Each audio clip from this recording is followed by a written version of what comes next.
Assalamualaikum Bu Midi. Waalaikumsalam, Bu Uti. Sesuai janji kita kemarin Bu, hari ini kita akan berbincang ya Bu. Baik, Ibu, silahkan. Sesuai janji kemarin, Bu Uti akan berdiskusi dengan saya terkait coaching dengan menggunakan alur Tirta. Nanti Bu Uti akan melakukan coaching dengan coach Ibu dan saya akan menjadi pengamat atau observernya. Baik Bu. Baik, nanti kita akan memakai 4 kriteria, yaitu kurang baik, cukup baik, baik, dan sangat baik. Lalu, kompetensi coaching apa yang ingin Bu Uti kembangkan? Jadi kompetensi coaching yang ingin saya kembangkan itu adalah memberikan kehadiran secara penuh, mendengarkan, jadi pendengar yang aktif, dan juga memberikan pertanyaan yang berbobot Bu.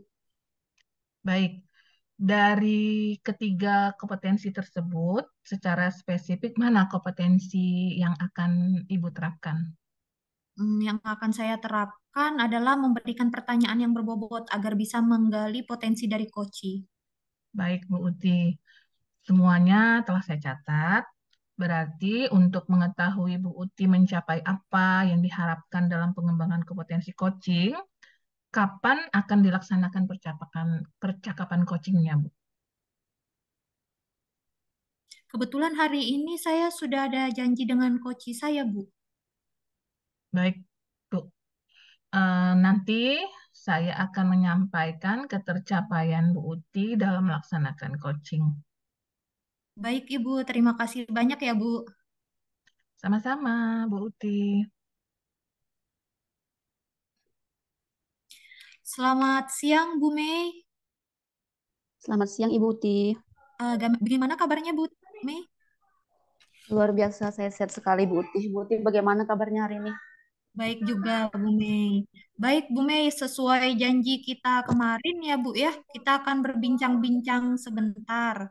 Jadi, apa nih ya, Bu, yang ingin kita diskusikan hari ini?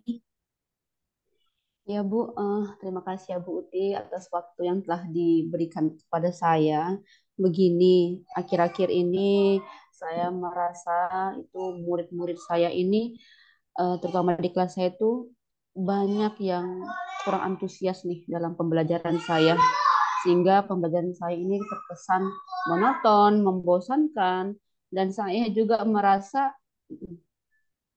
mengikuti ritme mereka, mereka malas-malasan seperti itu. Jadi akhirnya saya juga tidak bersemangat begitu dalam pembelajaran begitu, Bu Uti. Oke, baik, Bu. Jadi, menurut Bu Mei, apa yang Ibu harapkan dari obrolan kita hari Yang ini? pastinya saya menemukan ide atas perbincangan kita hari ini dan membuat pikiran saya plong lah begitu ya Bu.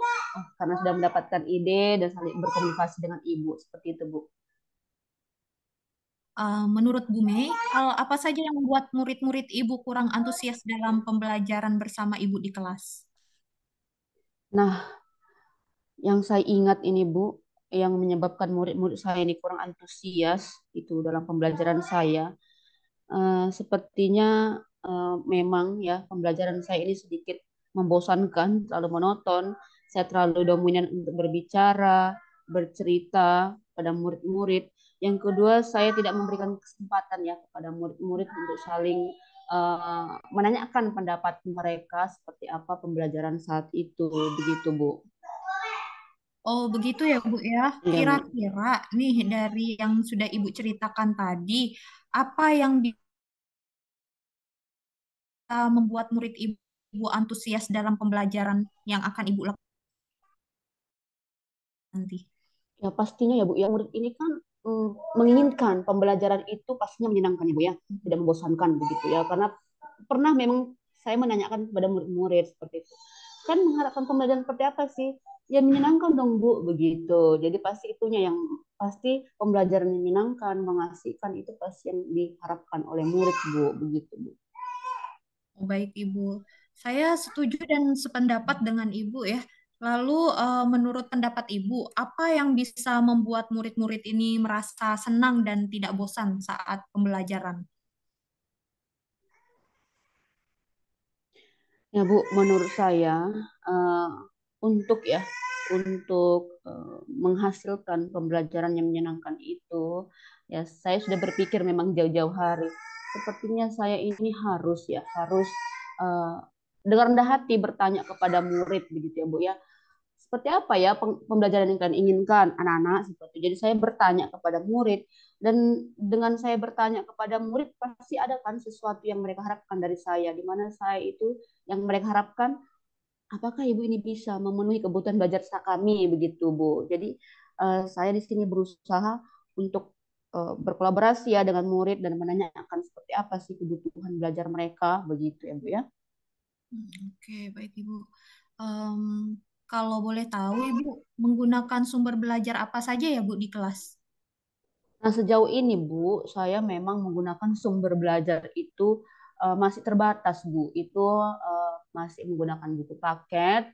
Kemudian memang ada video, tapi video-video penjelasan singkat yang saya sajikan kepada murid seperti itu sih, Bu. Jadi ya mungkin begitu, begitu-begitu saja tidak ada perubahan mungkin yang mereka rasakan begitu ya Bu ya. Sehingga memang kesannya itu hanya beberapa saja yang aktif ya kita ketahui bersama ya Bu ya. Jadi anak hampirlah dari satu kelas itu ya mungkin 50% yang aktif, 50% yang lagi yang tidak ingin tahu, tidak mau tahu begitu. Baik, Ibu. Ada sumber belajar lain nggak yang Ibu gunakan selain buku teks? Kalau yang saya pikir-pikir Bu, sepertinya memang ada Bu ya, apalagi anak-anak ini tadi saya libatkan mereka itu mengharapkan pembelajaran seperti apa. Selain buku teks tadi, kemudian ada pastinya media-media lainnya ya Bu ya. Tadi kan saya sudah ungkapkan sedikit tentang ini tentang apa ya, menampilkan berbagai macam video-video yang mendukung pembelajaran. Kemudian setelah itu uh, tentang literatur seperti artikel yang saya sajikan seperti itu. Oke, betul sekali ya, Bu ya. Bagus sekali sudah yang Ibu lakukan. Saya yakin sekali bila Ibu menggunakan berbagai macam sumber belajar, pasti murid-murid akan antusias dalam pembelajaran. Jadi sekarang apa rencana Ibu untuk menyelesaikan masalah Ibu ini? Nah Bu, berdasarkan itu Bu, rencana saya Bu untuk menyelesaikan masalah ini, yang pertama Bu, saya itu harus menguatkan yang namanya sumber bahan belajar saya Bu ya. Jadi ternyata di luar sana memang banyak ya Bu ya sumber-sumber belajar gitu ya Bu ya. Di sini saya diajak juga untuk bagaimana saya itu harus kreatif begitu Bu ya. Tapi langkah yang pertama yang harus saya lakukan memang saya harus mengadakan tes diagnostik ini Bu ya. Seperti ingin mengetahui bagaimana minat anak, kesiapan belajar mereka, profil belajar mereka, itu memang harus saya lakukan begitu ya Bu ya. Sehingga saya memudahkan nanti untuk menyiapkan bahan belajar mereka. Ya, untuk mengantisipasi lah Bu, untuk mengantisipasi yang saya inginkan tadi gitu ya. Karena kalau pelajaran saya tidak antusias anak-anak itu bagaimana ini gitu ya. Jadi mau dibawa kemana ini pembelajaran saya. Jadi seperti Luar itu biasa Bu. sekali ya, Bu Meisa. Mudah-mudahan berhasil ya, Bu ya. Apa komitmen Ibu terhadap rencana yang akan Ibu lakukan ini?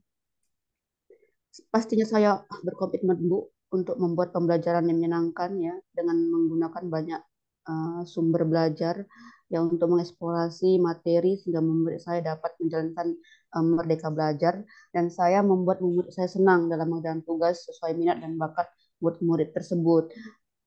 Apapun yang mereka harapkan dari saya karena tadi saya sekali lagi sudah membuat apa ya membuat mm, planning saya tadi itu menanyakan eh, kemauan mereka dan belajar saya seperti apa itu saya akan wujudkan pastinya Bu ya supaya apa yang mereka harapkan tadi ya terrealisasi begitu Bu.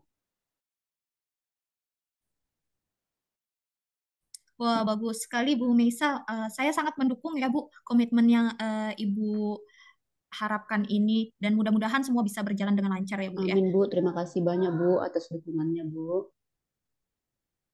Sama-sama Bu Meisha. Sampai berjumpa lagi ya Bu ya di pertemuan selanjutnya untuk melihat tindak lanjut dari rencana aksi Ibu ini. Baik, Bu. Terima kasih banyak, Bu. Saya akan segera menghubungi Bu lagi jika memang banyak perkembangan dari saya, Bu. Terima kasih, Bu. Sama-sama Ibu, selamat siang. Selamat siang juga, Bu. Alhamdulillah hasilnya menurut saya baik Bu, Koci saya sudah menemukan solusinya. Alhamdulillah. Baik, Ibu. Kita langsung saja bahas analisis ketercapaian kompetensi yang sudah Bu Uti sampaikan di awal ya. Baik Ibu. Kira-kira apa yang sudah Bu Uti lakukan untuk mencapai ketercapaian indikator yang sudah disebutkan tadi, Bu Uti? Saya sudah berusaha untuk kehadiran penuh pada saat sesi coaching, kemudian juga saya sudah jadi pendengar yang aktif dengan menatap dan fokus kepada coach saya, dan juga saya berusaha memberikan pertanyaan berbobot dari hal-hal yang disampaikan oleh coach saya. Baik, setelah saya observasi tadi, memang Bu Uti sudah melakukan coaching dengan bagus ya. Terima kasih Hmm. Bu sudah menyampaikan penilaian saya selama coaching. Baik, selanjutnya apa langkah-langkah Bu Uti untuk mengembangkan kompetensi untuk memberikan pertanyaan yang berbobot? Yang akan saya lakukan selanjutnya adalah saya akan merefleksikan diri terlebih dahulu, kekurangan apa yang ada pada diri saya, dan juga saya akan memperbaiki hal tersebut dengan berbagai referensi yang ada, Ibu. Baik, Bu Uti. Jadi, kapan rencana Bu Uti akan mencari referensi tersebut? Akan segera saya laksanakan secepatnya, Ibu. Baik, Bu. Nanti kita akan bertemu lagi ya untuk untuk progres perkembangan Bu Uti. Baik, Bu. Terima kasih, Ibu.